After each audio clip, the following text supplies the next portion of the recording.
What's going on, everybody? Welcome back to the channel. I'm Steven. This is Steven in Stereo, and in today's video we're going to be diving into the new WATERPARKS album, Intellectual Property. Now I'm really looking forward to this. I did the Greatest Hits album. I did it as a full uncut album reaction over on Patreon, links in the description, but I also did one here, and that was the first full project from WATERPARKS that I had listened to. I had listened to a ton of singles from them, but that was the first chance that I had to like sit down and listen to everything, and that was such an amazing like experience because I feel like WATERPARKS is one of those groups that is so ahead of the curve in music as far as experimentation and just the various things they bring to music, that it's always exciting to see what comes next. And plus, I'm just a huge fan of Austin Knight's voice. Now, before we get into today's video, I just want to plug my Patreon. I will have this album as a full uncut album listening party over there. In fact, if you're watching this on YouTube, it's already up over there, so go check it out. Links in the description. There are 4 songs that we're not gonna do just because I've already done them, and I will leave links to those videos in the description. So we're gonna go ahead and start. Well, I guess I should tell you, Real Super Dark, Funeral Grey, Brainwashed, and Fuck About It. I've already listened to all of those songs, loved them, made full videos. So we're gonna start with Starfucker. Oh yeah. I was really a big fan of the synth pop sort of like movement that was happening on MySpace. You know, back in the heyday of MySpace. I love that you could hear that happening all over this track already.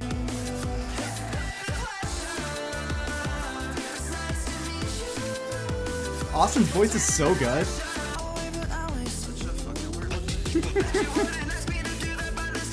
Oh.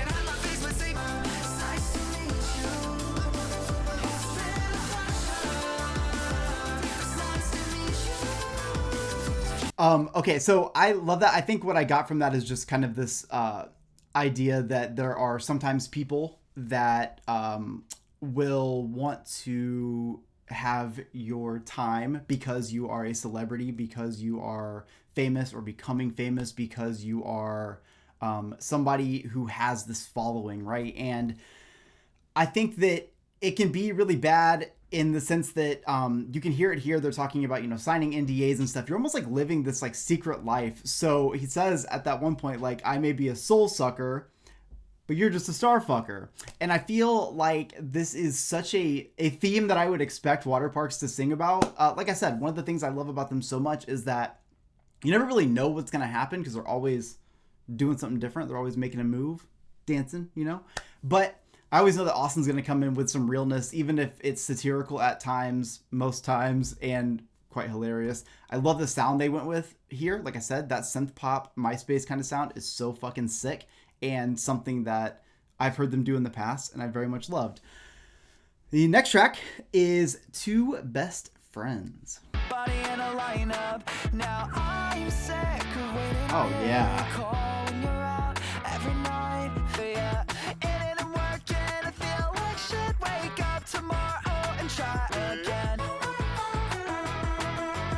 They always have the most interesting shit going on in their instrumentals. Oh.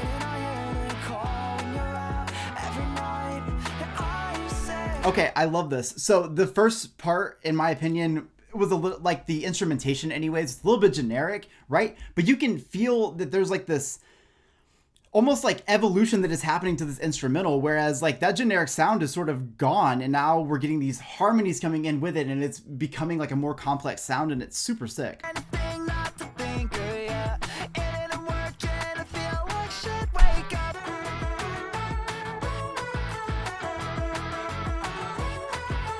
I think it's also really important to point out that like this is a very upbeat track. Even when I say like the instrumentation sounds a little bit like a Six Flags commercial, it's because this is upbeat, right? It's supposed to be fun, poppy, right? But the reality is, obviously this is a sad moment, which we'll talk about at the end of the song.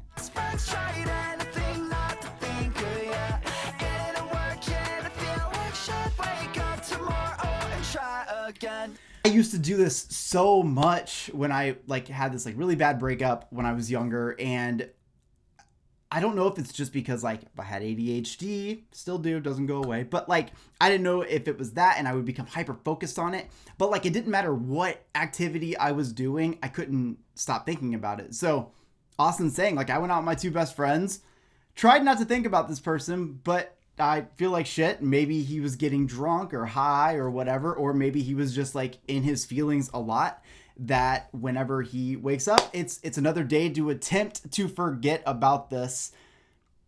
Unfortunately, the human, sometimes you wish like as a human you had a little bit more control over how you feel about things. I know you kind of do, but like it can be really difficult, and you can go out with your two best friends and still not be able to get over it. That's what I was saying with that generic sound.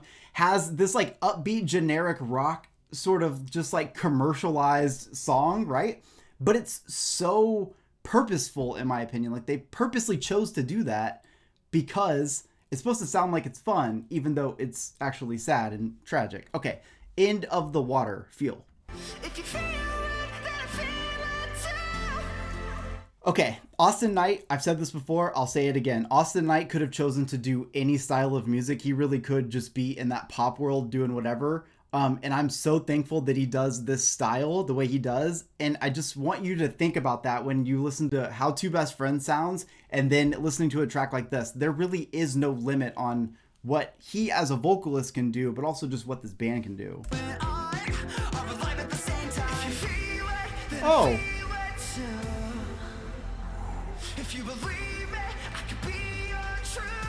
Yes, let's go. Woo!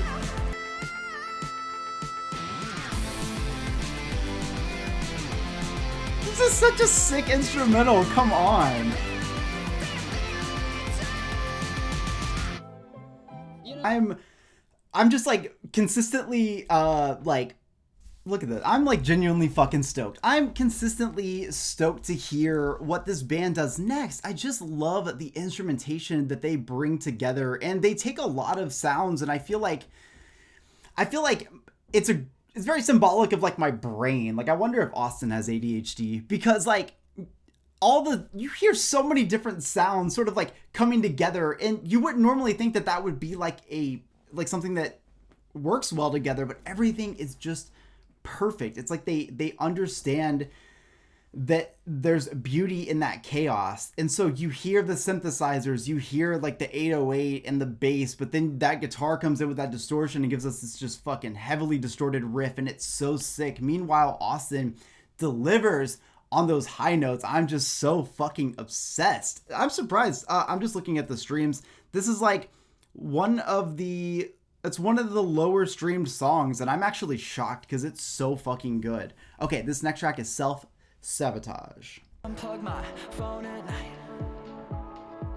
When you need me most, I'll miss that. So I drive my car and crash into your garage. It's so sick! And your reason's not good enough. No. Also, the funny thing is, like, this is obviously Austin being very self-aware, or really just, talking about a theme. But like, imagine how many people out there can't understand why their relationships keep failing, but then like Austin is kind of speaking directly to them. Like, maybe this is why, dude. Maybe stop being this way.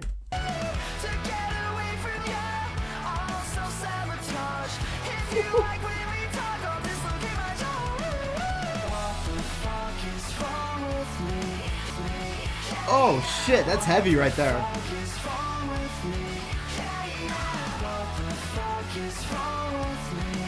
So I'm such a fan of that riff in the chorus. That guitar riff is so fucking good. I want to see the song performed live now immediately. I love the lyrics to this because it is a very real self-awareness about and I can't tell based on this if he actually cares about this person or if he's trying to get out of it. Because at one point he does say something that kind of like makes you think like maybe you don't want to be in this relationship. However, taking that out, if you just look at those lyrics, I feel like a lot of people do this, and I don't even know if people mean to. Sometimes people think that maybe they don't deserve a happiness, or maybe they don't deserve this person, or maybe they're just so in their head about failing in a relationship that they do all the things to fail. And so I love the lyrics for that, but I'm also kind of like, trying to get into Austin's head, which is probably impossible, but also trying to think about like this almost is like maybe an example to people who already do these things, that hey, maybe this is why you're in this like forever trap of not finding happiness. Either way, such a banging song, so fucking good. Okay, this next track is called Ritual.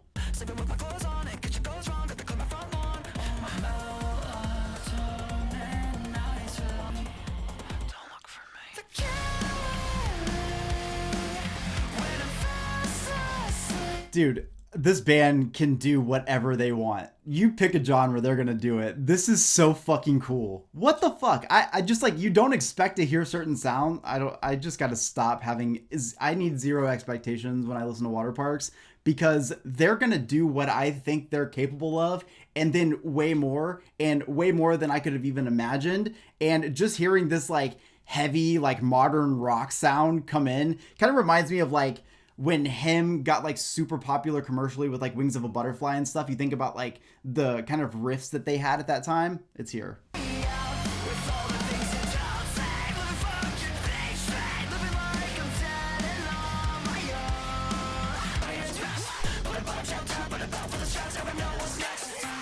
I just love that they could give this like, you know, modern rock slash like, you know, more like accessible metal sound, has a little bit of a Slipknot sound, but then in this second verse here, feeling like a Suicide Boys kind of like fucking, you know, trap metal sort of thing. Like that's so it's fucking sick. It's so heavy right there. Let's go, motherfuckers. What's up? We're Waterparks from Houston, Texas. Let's go, baby. Minor child needs a bulletproof vest and a phone that can't text in 20 years rest. Bullet bomb shelter, but a bell for the stress, never know what's next. Okay, people are not giving, I have not seen anyone talk about this song. I am genuinely surprised in that, because this is fucking amazing. Like, you're getting so many different sounds from them. We've got, of course, the metal. We've got the trap metal. That chorus is just like perfectly like, it's perfection in the alternative space. I feel like you've got the it's very Slipknot-esque, and I keep saying that, but the reason I'm saying that is because Slipknot, Corey Taylor, they have this great job of like having this like super heavy instrumentation, right? And like usually the verses have a little bit more of an aggressive vocal. Then you get to that chorus and they write amazing hooks. And I feel like that's exactly what Waterparks did here. They wrote a very heavy instrumentation in the chorus, but Austin, because he's just a vocal fucking genius, like has this perfect like Corey Taylor-esque delivery. And then it goes into that like trap metal. It's just so fucking cool. I love you, Austin. Okay, this is either Closer or Closer. Because I love you, or I want to. Is it easy now? You only hit me in the evening when I'm all stressed out. So this is again, the thing I love about this band is that you have a lot of realness in these lyrics, even though sometimes it can be delivered, you know, in a very different kind of way. Some of us respond to it very well though. But in a track like this, where it sounds like Austin is struggling with this relationship, where he feels like he can't give what he needs to this person, because by the time they're finally like taking time out of their day to reach out to him, to communicate with him, to be there, whatever the case may be, he's already burnt out from his day, or, you know, mentally exhausted. And the problem with that is that if the other person can't give more often, they're never going to have the closeness that Austin needs. So it's easier to either get you to be closer with me, or we need to just end this, because there's a mental anguish that's like going on, that's causing me so much exhaustion. I can't just do all of these things in this relationship. We can try to get us right. No, Oh, okay. I gotta take that again. That was beautiful. we can try to get us right. Because I love you, or I want to activate. You're the song that I love, but then overplayed. Oh. B-side throwaway. Either need you closer, or I need it over. Dude, hearing him in that like super raw sound, like oftentimes you hear Austin sort of in this like goofy way, and everything seems like sort of like playful, but in this song there's a lot of realness happening here, and I feel like it's less about the relationship itself and it's more of a like look into Austin's head, like look into Austin's view of this, because it sounds to me like he's got this relationship that he really cares about, but like because he hyper fixated on it so much, he overplayed that song so much, he's kind of tired of it. But at the same time, he's not actually tired of it. He really cares about this person, but it's him that's fucking it up. But on the other side, he feels like he should just end it and move on and go to something else, which he then he does a callback to self-sabotage where he says, I'll just self-sabotage to make this all end so that I don't have to like have my heart broken. And I feel like this is a very hard line to walk, because you could find the person of your dreams, but if you aren't able to nurture that relationship, if you aren't able to give it your all, whether it's mentally or whatever the case may be, you're going to lose it. But if you're not, you're going to be pulling this person closer and trying to almost like he mentioned something about like calling me out on my charade, don't rain on my charade. And that to me sounds like I'm pulling you closer to try to show that this relationship is what I need. And it's almost like he's playing a part.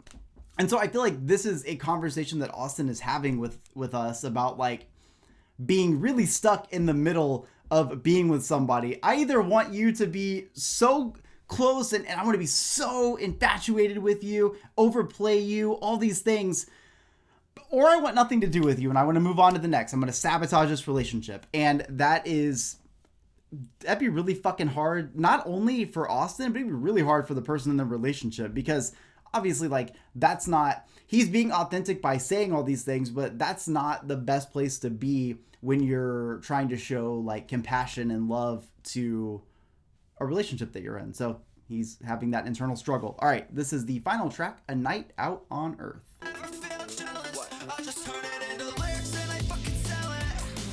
If I ever feel jealous, I just turn it into lyrics and I fucking sell it.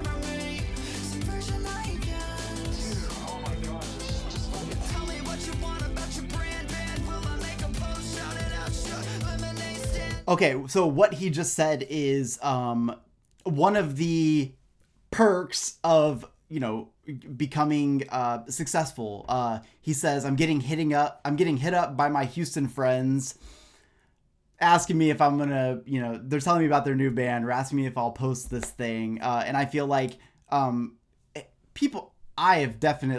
not nearly at the level that like Austin Knight or WATERPARKS are, but I've experienced this numerous times from people that like I was kind of friends with, or like we knew each other and then suddenly now we're friends, right? And so imagine if you're like getting a lot of success or becoming like very successful very quickly. Everyone seems to want to be your friend at that point.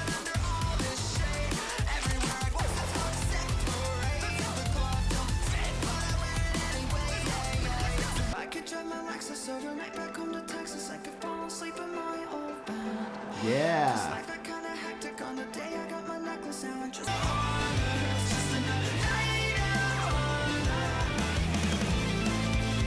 Oh, fuck.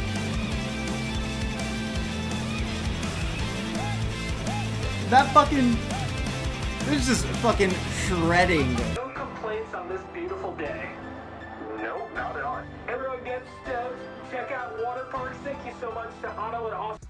I think that may very well be one of the realest tracks I've heard from them. I guess before I even get into that, instrumentally, like listen to how many change-ups happen in this song. Listen to how many sounds you're getting, not only in just the delivery of Austin's vocals, which there is a plethora of changes here, but also instrumentally, it's just, again, it's chaotic, but in such a controlled and beautiful way. And I think what it does is it lends itself to really being a base for where Austin's thought process lyrically is going to go. This song actually, like, it resonates in a lot of ways.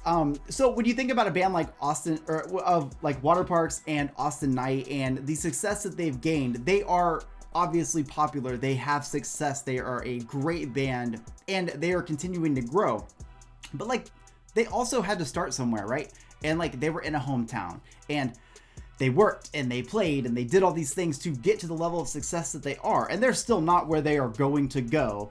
But then you can also look at a band that is, you know, super massive, right? But like, they probably had to deal with these similar things too. There's almost these growing pains of finding success. And in this song, it feels to me like Austin is really struggling with being able to just exist, right? A night out on Earth almost makes, I guess, like when I hear that title, it makes me think of, it's almost like he is an alien of some kind.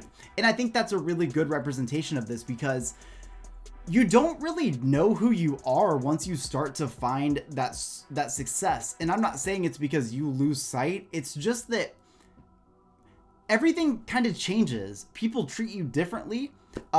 So numerous times he talks about the old friends from his hometown, which is also my hometown. And he's talking about, they're hitting him up, post my band, do this. And suddenly, like, I'm just this alien that has promotion for you. And if I don't do that, I'm an asshole. And if I do it, then now that's going to be what I'm good for to you. And at the same time, he mentions things like, you know, I've been in therapy 4 times this week already. I have to hide who I like. And it's the growing pains of finding success is that your life is very much online. You're in this very digital world, which also, not just the alien thing, a night out on Earth, meaning a night from stepping away from this digital life that we live in, this video you're watching, all these tech things. You're stepping out and going into the real world and seeing what that's like. But like, you have this whole life that exists online that everybody knows you as and knows you for and is going to judge you or, you know, fall in love with you or whatever the case may be. And you really do have this push and pull sort of feeling. And I guess it just seems to me like a lot of this is Austin struggling with that. It's really interesting to hear it too, because I do feel like this is written very emotionally. Not saying that like the delivery is just this emotional thing, but his lyricism in this versus maybe other tracks, it's much more direct and much more real, which lets you know that he's really like struggling with it. Like he says, you know, I can be depressed and have these episodes and stuff, and I'll just write about it, put it in a song, and now it's out in that world. But like, I'm still that person. That song may be out, but I still have to exist. So when I step away from the studio, step away from the recording, step away from my phone, I'm gonna go exist on Earth as that person who's still struggling with those things. And I imagine that's a very tough thing to deal with. I have to say, this album, fucking so good. Like, there is so much to love here. Obviously the rollout has been really strong. Real Super Dark, Funeral Grave, Brainwashed, and Fuck About It. I had heard those tracks before, and I already knew this was going to be an amazing album because those songs were so great for the build up to this album. The songs that did not get pre-released or Self-Sabotage, which I don't know how I didn't hear that song, but the songs on here are so good. Each one I feel like delivered something very unique from an instrumental standpoint. Like, there's so many songs here that none of them sound alike. And I think that's so fucking cool that they do that, because as you grow in a genre that you could possibly be boxed in, the best thing to do is keep evolving, which is exactly what this band does.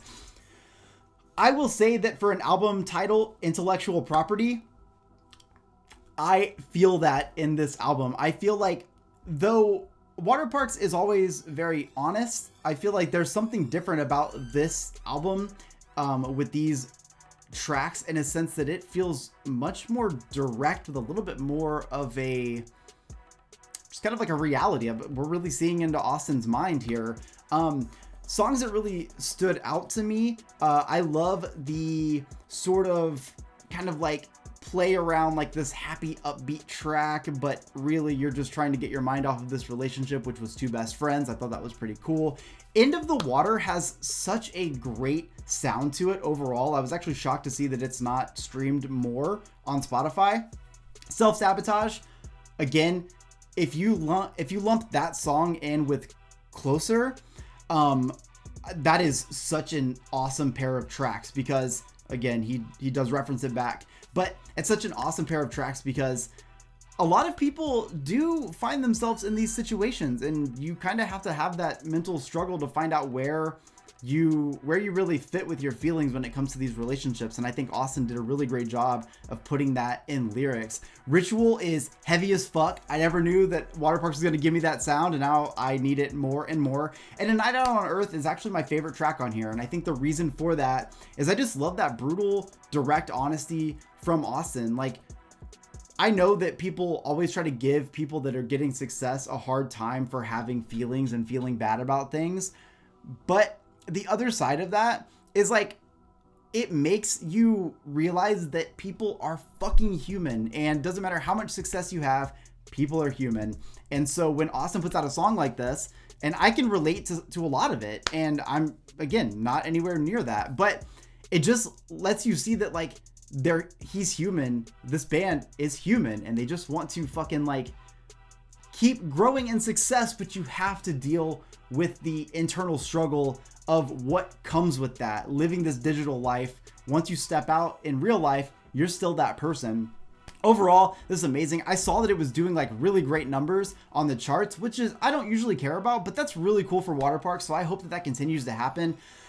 I will leave a link to the 4 tracks that I had already done with those videos in the description if you guys want to check it out. Also, all the other 7 tracks that we listened to, I will have over on Patreon as a full uncut album listening party if you guys want to check that out. It's the first link in the description. And overall, I just want you guys to let me know in the comment section what you're feeling about this album. How are you feeling? How does it stand up to maybe some of their past work? How do you feel about the lyricism here and that realness? Let me know in the comment section what your top 2 tracks are on this. And yeah, make sure you guys like and subscribe and share on Instagram and Twitter and all that stuff. I love you guys so much. See you all in the next one. Peace.